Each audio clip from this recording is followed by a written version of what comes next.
is full of my sweatshirt fur. Okay, I'm so excited. This is a video I've been dying to do for months. And I need to get it out of my system and talk about these books that I've been reading. So I'm so glad I'm doing that. It is the early morning right now. It's like 7 a.m. on a Saturday. Your girl did not go out last night. I am kind of feeling a little bit burnt out, but nothing crazy yet. Who knows? But anyway, and I have a really busy day today, but I also wanted to film this video because I already am reading more than these. I think I have like 7, 8, 9, 10 books or something. And I can't talk about more than 10 books in a video because that would be an hour-long video. So, which maybe that would be entertaining. I don't know. But my point is, my brain's not fully working yet because this is my first cup of joe. My first cup of joe.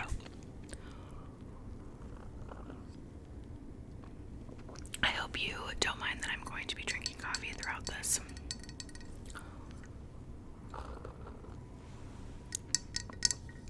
But it's a cozy, freezing cold December Saturday morning.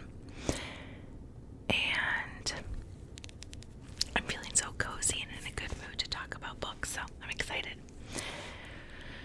Okay, I wrote them down at least 1, 2, 3, 4, 5, 6, 7, 8, 9 books that I just wrapped up reading. I'm filming this in like early, mid-December.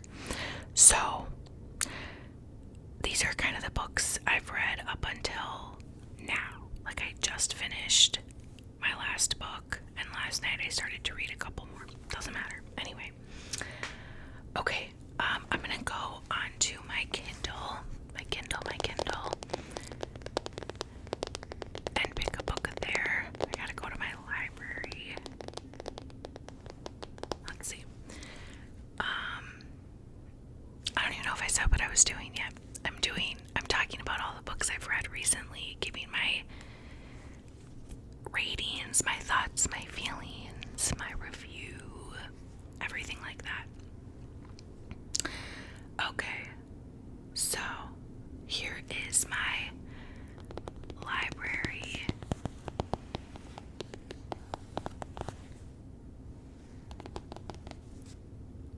I love my Kindle. I just had a moment of like massive appreciation for this Kindle. My Kindle goes with me everywhere. I use it every single day. I just love it. Okay. Let's start with Sarah's Key. So Sarah's Key by Tatiana de Rosnay. I don't know if I said that right. Sarah's Key. Now, if you watched my July or August recap video, I started reading Sarah's Key back in July or August, and I had to put it down. I had kind of a stressful summer towards the end. In July it kind of started, and I was with my family a lot. We went on the Alaska trip, which was stressful. If you know, you know.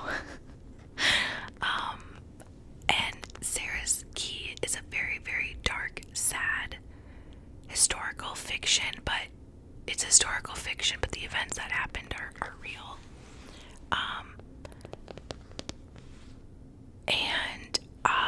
It's about a girl who's in the Holocaust. Well, she's in Paris with her family, and it's about her and her brother being separated during the Holocaust and trying to find him. And they're very, very young, and she's very, very close with her younger brother. And you all know how close I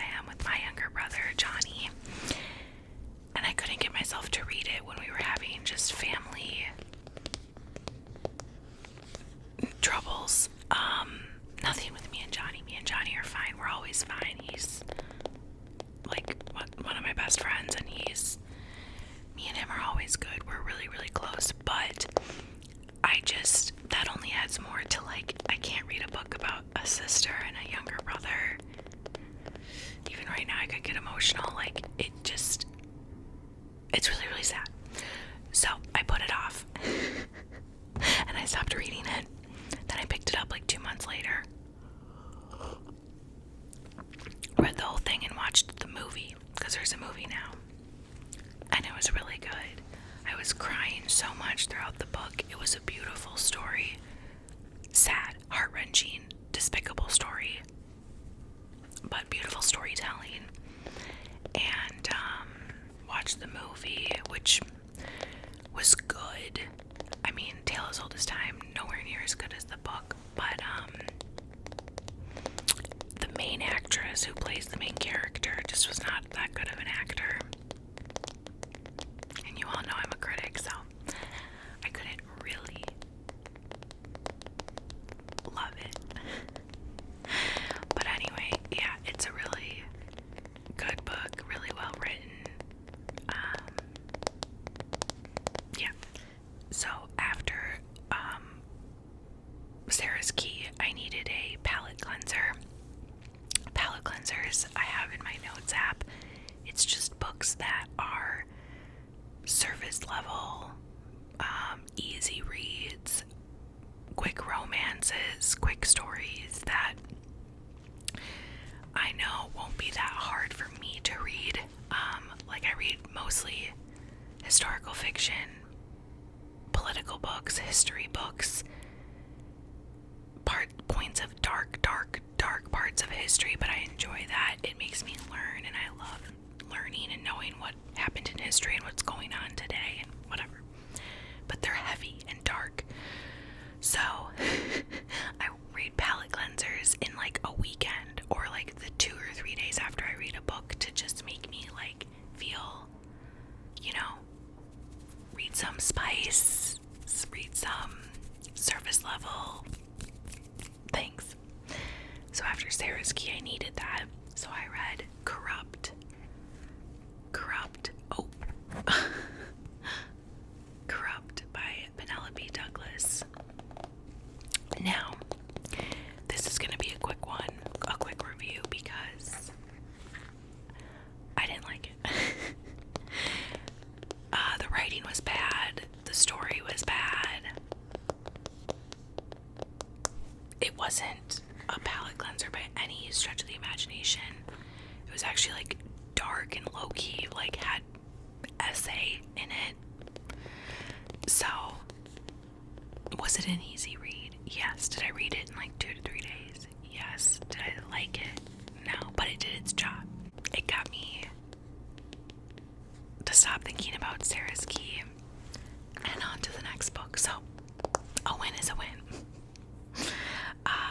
Okay, I guess I'm kind of going in order of the books and when I read them. This is so good. I do think there's a touch more creamer than I normally would like, because that color is not perfect, but also gotta sip my water.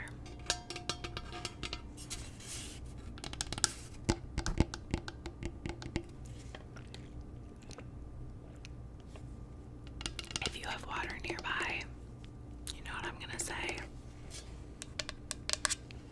Okay. Let's move on to what I read next. So,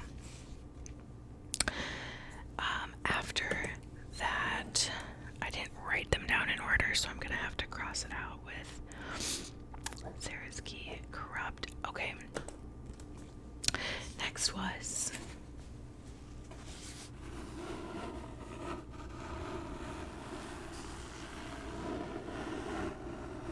I love the sound of this textured scratching.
weaponize this book and say, first of all, if you don't know what it is, 1984 is about a dystopian society in 1984 where the government controls everything. Your thoughts, your feelings, what you do for work, who you marry, if you have kids, religion, sex, like everything. And they are always watching you. They're on your TV, they're on your phone. I guess they technically didn't have smartphones, but you know what I mean. And it's like Big Brother's always watching. If you know, you know.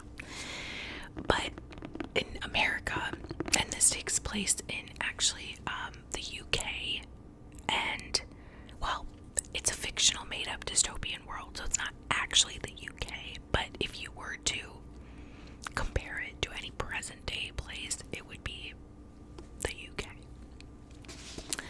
Anyway, people in America, politicians, and just people love to weaponize this book and say whether it's on the conservative side, the liberal side, like both sides use it to weaponize it, which I have my own feelings about that, because I think at the end of the day, it's just like the people matter more than the government. If you have too much government control, it affects everyday people and how you treat your neighbors and treat yourself and treat your partner and treat your kids. I feel like I'm getting way too even deep about that, so I'll leave it. But I did read it. Again, I've already read it twice. This was my third time. But it's a good book. It was very timely to read just around the elections, and just even strengthens my belief in personal freedom.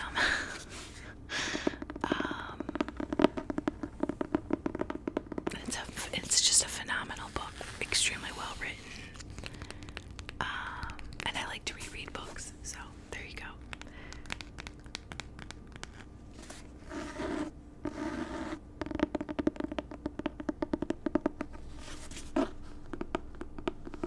Makes the best sounds.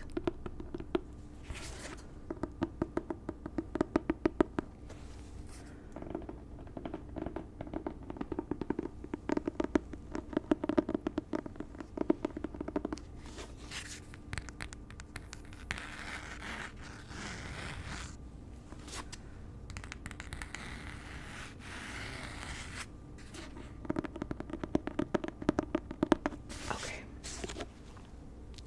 Let's move on to, okay, I need somewhere to put this.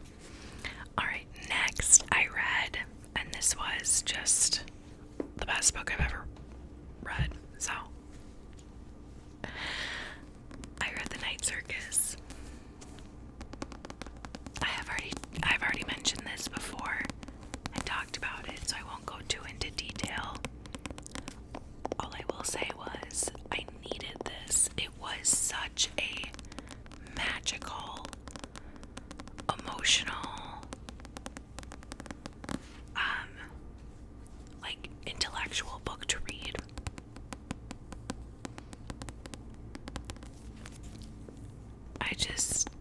It was just pure escapism. And just, I actually read it like twice. Because I'm crazy and like I didn't get some of the storylines or like twisty turny stuff, so I had to like go back and literally reread an entire person's storyline. But this is about, it's a fictional story about the late 1800s. Two magicians, a man and a woman, have to duel at a circus to show their powers and their magic ability.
Night Circus itself was the main character. There was two kind of supportive main characters, but the actual circus itself was the main character. So take that what you will in terms of a romance. I don't know, it's not really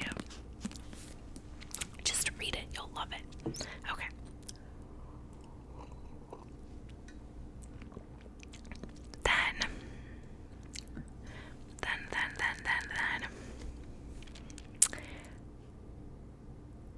This one's sad. Okay, so I read, or tried to read, Untamed by Glennon Doyle.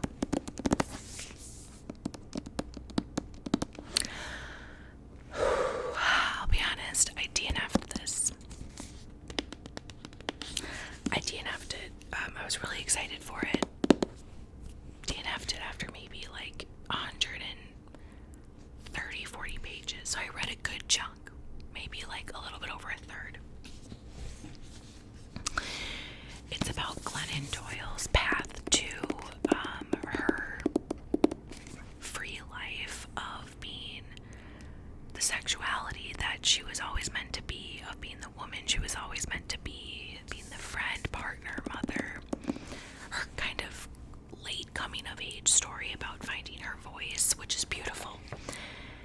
And every woman should find herself and her, what makes her happy, and her voice, and to know that her opinion matters, and all these wonderful, beautiful things. I agree with all that, and it's beautiful that she told her story, and it's a famous book, so I'm glad that it helped other women.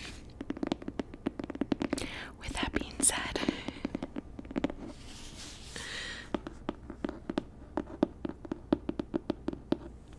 not my book.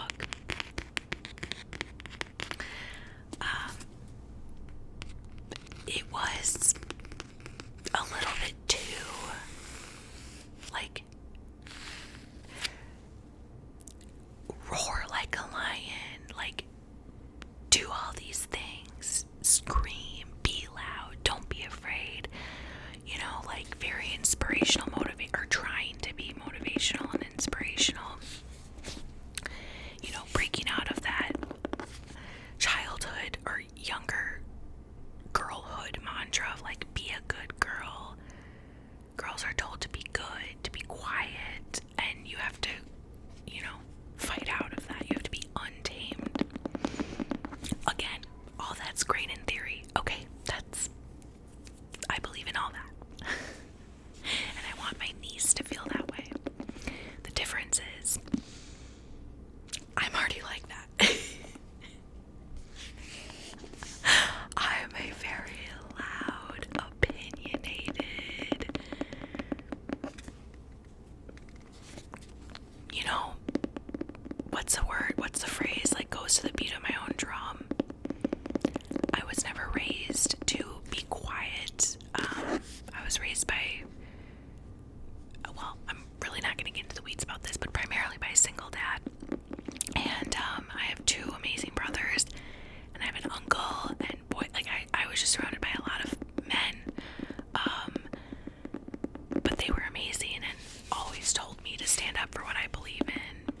I was never told to be a good girl. Like,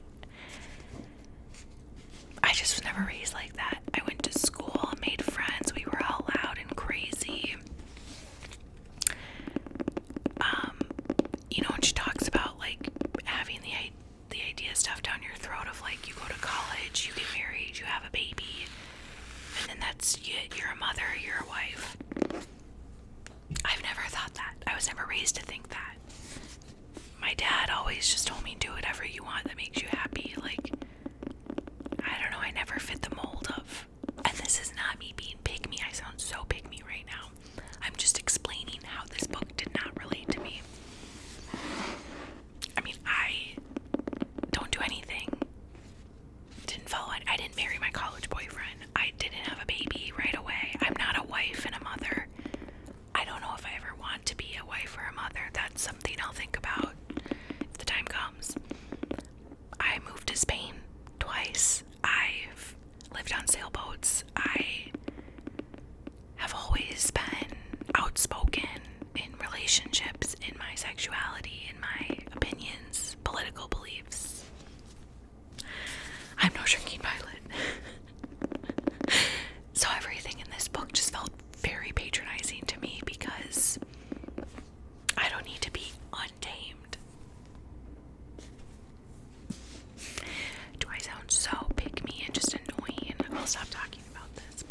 I hope I'm making sense. I hope that I'm not coming off as sounding too arrogant, privileged, pick me. That is not my intent. I wish and I hope every day and in the future, women and young girls find their voice and are untamed and are not just stuffed with this idea of being these good little girls who are quiet and are only raised to be a mother and a wife. Like, I hope one day that's the case. And if you want to be a wife and a mother, that's amazing. I think every woman should do exactly what they want to do without anyone telling her what to do. So if she wants to be a wife and a mom and all of her friends are saying, don't do it, like, let's go do this, or why do you want to be a mom? Why do you want to marry him? No, it's every woman's choice to do what she wants as long as it's serving her and her life.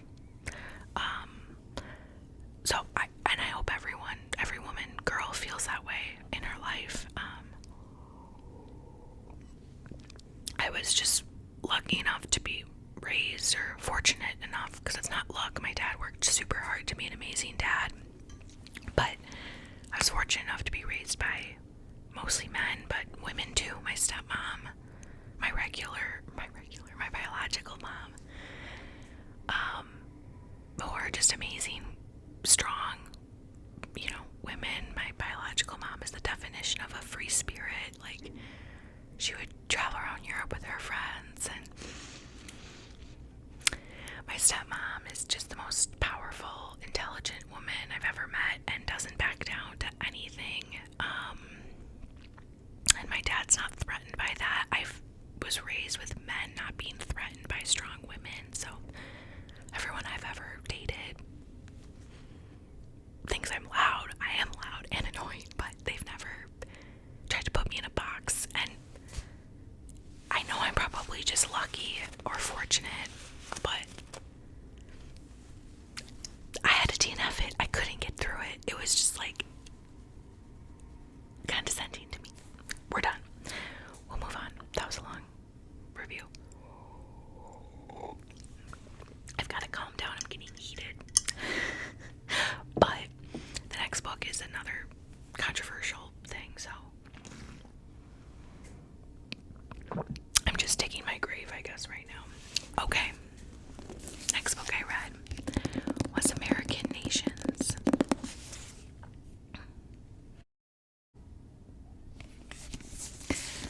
Now, oh shoot, Dad, if you're watching this, please stop watching. I probably just spoiled it. He usually doesn't watch my videos unless I tell him to watch one, or if I go over there and he'll put it on the TV. Anyway, I actually found this book for my dad for Christmas, but me and my dad have the same taste in books. So I read this, and then I'm gonna give it to him for a Christmas present. Is that so tacky of me to use a Christmas present before I gift it? He wouldn't care at all. He would be happy. But is that super tacky of me? It's okay, you can tell me. It probably is. It sounds really weird now that I'm saying it. Okay, so this book, I'm not even gonna try to explain. I'm just gonna read the little prompt here.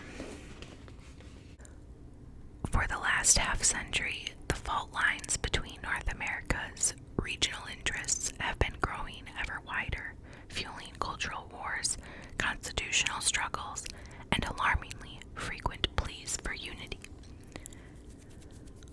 Why are there increasingly contentious debates over which political party is defending American values and which is undermining them? Why are people divided over such fundamental issues as whether the United States is a Christian nation or a secular one? Why have Americans struggled so long to define the appropriate relationship between individual liberty and the public good? Should immigrants be encouraged to assimilate into our national culture? If such a culture actually exists. So pretty much what this is saying is us in America, we're so divided. We have such strong opinions on either side. And this book breaks down the actual physical history, like the actual ground of America, and how that played into our divisiveness, and how if you're from the Bible Belt, you're stereotypically a Christian conservative. And if you're from the coast, New York, Seattle, LA, Boston, what have you, you're liberal, Democrat, whatever, right? So why is that? This book breaks it down. And it breaks down how it was formed, how different cities were made by the Spanish, by the French, by the British, by the Germans, and areas too, and just how that affects us. I'll take off the thing for this. And it's fascinating. I love history, political books. I read all sorts of political books, okay? Republican, Democrat, Libertarian. I've read one on the Green Party. And so is my dad. It's just interesting to know how we came to be and how we formed our ideas and values as a country.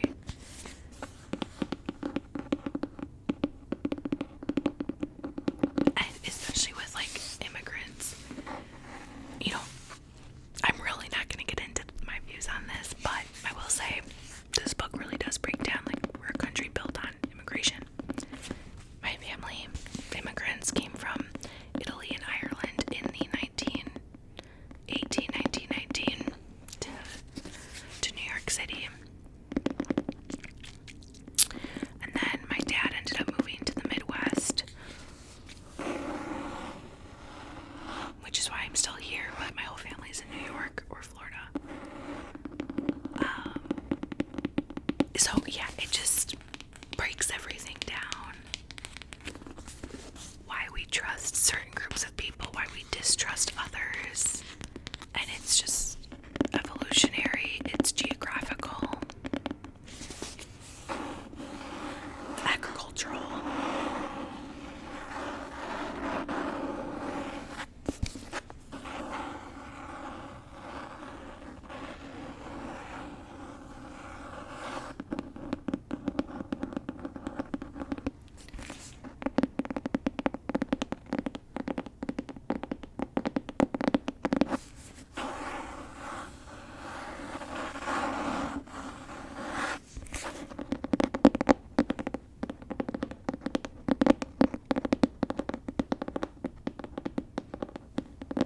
Okay.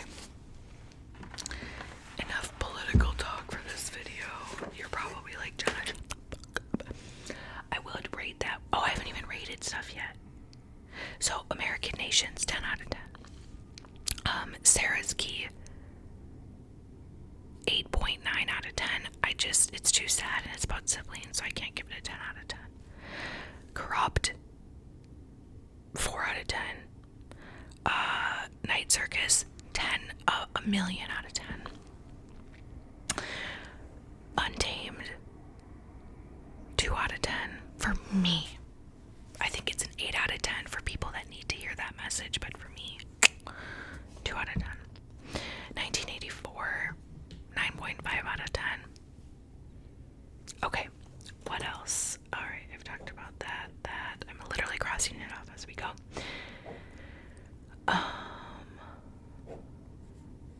Okay, next I read Pretty Women. I just combined two books I read. I read Little Women. You all know I watch the movie Little Women every year. It's my favorite Christmas movie. I read the book this year as well.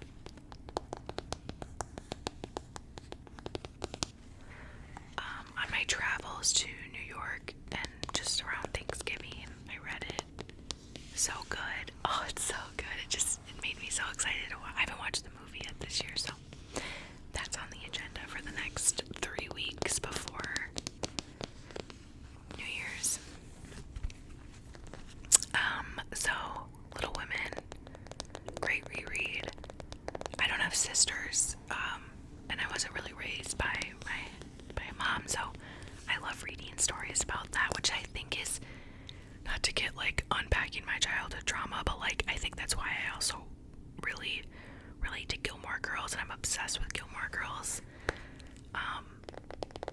My biological mom is great. You guys have actually seen her appear on the channel once or twice, but I just wasn't raised by her. So yeah, I just love Little Women and all the maternal and womanhood, sisterhood. I love it.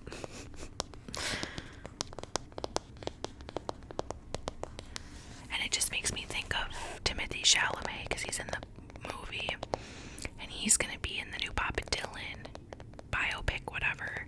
And I love Bob Dylan. So that's that. Little Women is like a 7.8 out of 10. It's one of those rare things where I actually like the movie better. I think the actors are just so phenomenal that it makes the movie better than the book. But the book is amazing. Okay, so next, I read 2 more books. And they're both on my Kindle. So, I read, let's see if I can pull her up. Now, this is really not me. I'm not like, thriller books are actually some of my least read genres of books. But I did read the movie, book, Pretty Girls, Pretty Girls, Pretty Girls, Pretty Girls by Karen Slaughter. Now, I read this off because of a bunch of recommendations from, okay, I'm gonna turn this off, from everyone, friends, social media, book, whatever. It was good, but it's a modern-ish, it's like maybe 20 years old, thriller, or sets place in like the early 2000s, thriller, and it was too dark for me. The subject matter was so violent and graphic and terrible. When I read about that stuff in a historical book or a political book, it doesn't bother me as much, which is probably even worse because that happened to real people. But I think people telling a story of something that actually happened keeps the story alive, and the people that died, it helps us remember them better. Reading a book that someone made up this horrific story kind of freaks me out, and maybe I'm just a wuss. But it was a good book. Just too dark for me. So I finished that, and I needed another palette cleanser. So I went to my list of notes. Okay, so I would rate that book maybe like a 6 out of 10. 5.5, 6 out of 10. I did finish it though. So the next book, I needed a palette cleanser again. So, and this book was amazing. It was the perfect palette cleanser. It was actually like a really good book. I never really read modern romances. Like, I've read, the Colleen Hoover stuff, but they're not even close to being my favorite genre. I don't know, I modern romance and just modern books about when they talk about like Instagram and TikTok, I read to escape, or to learn. Those are the 2 reasons that I read, to escape or to learn. Excuse me. Sometimes they're combined in the same book, which is amazing. But this was a modern romance. It happened one summer. It's about, what's her name? Piper, who is a socialite, rich LA girl who kind of gets forced to go to a tiny fishing village in northwestern Washington where she meets Brendan. does sound like a summary book, but it's not. I mean, it kind of takes place around like Labor Day, so it's like the fall. It happened one fall. But anyway, it's a very surface level, easy read. I think it would be a great book if you are not a reader but you want to start. I loved it. It made me feel so happy. It was sexy. It was like, Brendan is my new book boyfriend. Like, I found one. I'm so excited. I haven't had one since what's his name in Crescent City that I read earlier this year. Oh my, Bryce, and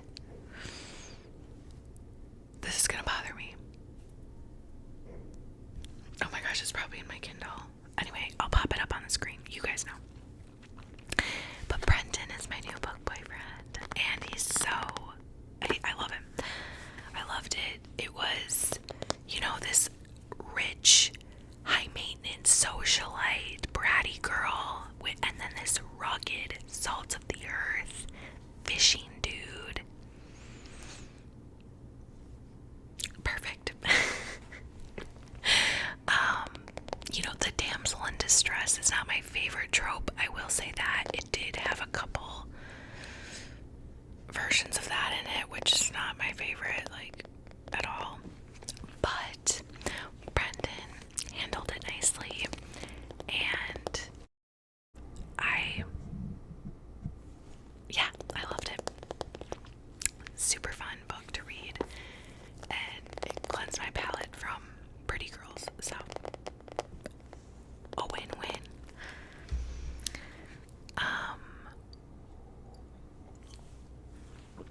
That's it. I'm already starting to read The Serpent and the Night Wings. Yeah, I think that's what it's called. But that's everything. It's not as many as I would normally read in like August, September, October, November. Like 4 to 5 months, but it's what I could do with my busy fall schedule. Alright, thank you so much for being here. I want to like close out with some tapping. Thank you so much for being here.